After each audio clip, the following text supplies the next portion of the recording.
Waste incineration. Chronic poisoning of the people. Part 5.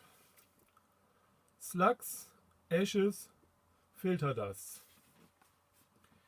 Even if we could believe in the high efficiency of flue gas cleanings, we have to conclude from the facts described so far: incomplete combustion, countless uncontrollable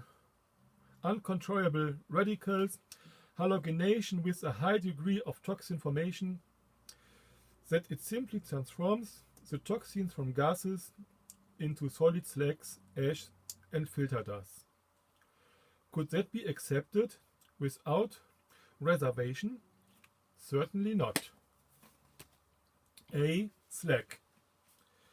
The waste incineration plant lobby likes to label slag inert, ecologically compatible, and recommends it as a high-quality construction material, for example for road construction. The high definitely wrong and derising. Slags arise in the furnace through partial outgassing of solids. A crumbly, highly porous material remains behind. It becomes separated by passing the grate and is shock-cooled with the water outside the furnace. In this state, the surface of the slag mass really is inert, but only the surface. The inert pores do not consist of vacuum. They are filled with parts of highly toxic flue gas. A reddish-brown slag called Marsberger Kieselrot that was used to surface running lanes and sport fields has gained notoriety. The original material came from Marsberg, a German town near the Sauerland, where between 1937 and 1945 low-quality copper ores were mixed with rock salt, natrium chloride, and heated to 600 degrees Celsius to obtain copper concentrate.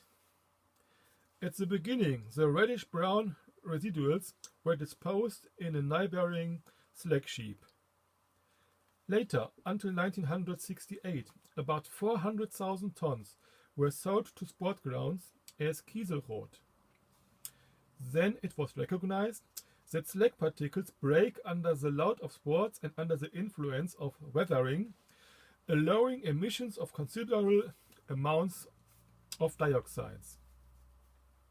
The PCDD and PCDF content varied between 10,000 and 100,000 nanograms per kilogram, international toxic equivalence.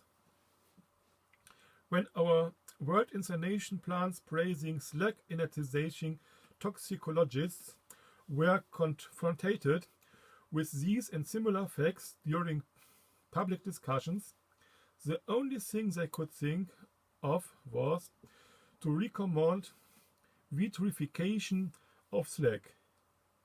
Vitrification means bounding slag in solid glass masses before disposal underground.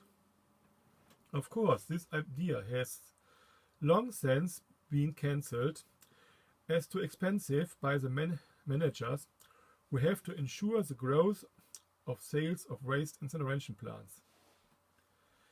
Now the slag is simply called inert again. It is be used as base course in road construction. For a certain while this may work without toxic effects. But silicon oxides and metal oxides within the slag are unstable and highly reactive when rainwater seeping through defective road surfaces reaching them. Taking this into account, after a legal dispute with the Bavarian Environment Ministry in January 1995, a Munich regional court set penalties for use of slag in road construction. B. Fly ash, filter dust. Fly ash and filter dust generated in world incineration plants are so rich in heavy metals and organic toxins that they indisputably can be called highly toxic. The contained organic toxins even include halogenated dioxins, furans, not just PCDD, PCDF, but also brominated and fluorinated mixtures generated by catalytic processes on the metallic surfaces. The intention is to store these long-term poison in empty underground salt mines, similar to radioactive waste, but not as expensively packaged.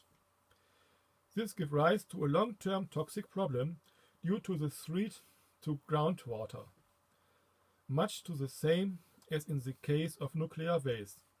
Consequently, the anti-nuclear movement would have to be an active anti-waste incineration plant movement as well. And after this, in Germany came the problems with the salt mine, which is full of radioactive waste, and they have to evacuate it, but I don't know how and to the cost so far. What is the protective function of the 17th Federal Ambient Pollution Control Ordinance? Every kind of flue gas, exhaust gas waste, gas is used filtry poisonous air. The air we breathe, the lower layer of the atmosphere, the troposphere, is just a very thin layer around the Earth, as confirmed by every astronaut after a space mission. It is a sensitive and limited resource. Several technical instructions on air quality control, in German TA Luft, were introduced for German industry in order to prevent heavy pollution by large combustion plants. The 17th Federal Ambient Pollution Control Ordinance, 17th BIMSchV, for prevention of noxious environmental impacts of or air pollution, especially through world incineration plants, was established in 1990. In the year 2003, it was re-released as a regulation for implementing the Federal Ambient Pollution Control Act in waste co-incineration plants. The current version is a bit tougher compared to the initial version of 1990. New are long-term measurements of mercury, because it is hardly used for batteries anymore, and intermittent measurements of certain heavy metals. No doubt the Federal Ambient Pollution Control Act, the TA Luft, 17th BIMSchV and similar laws for motor vehicles traffic represents achievements and perform valuable services. Nevertheless, the atmosphere and the troposphere in particular are not in the natural equilibrium anymore. The human beings would daily breathe about 10,000 liters of air and absorb it by means of the more than 80 meter quadrats of gas exchange surface in our lungs, suffer from a variety of diseases like asthma, allergies and tumors caused by air pollution. But also huge environmental systems, even the oceans, are approaching the end of their capacity to buffer airborne changes. The input of carbon dioxide, actually carbonic acid, and other acids is just too high.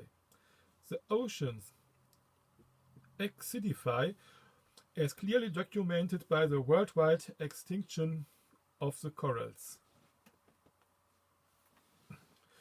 The 17th Federal Ambient Pollution Control Ordinance as well cannot prevent the emissions from world incineration plants. As formulated in these regulations, they seek to limit air pollution due to world incineration plants' flue gases by transforming the bulk of the toxins into solid forms and depositing them underground. In Section 7, this process is called utilization or elimination without negative impact on the public. Unclear definitions like that are used to cover things up and calm down apprehensive citizens.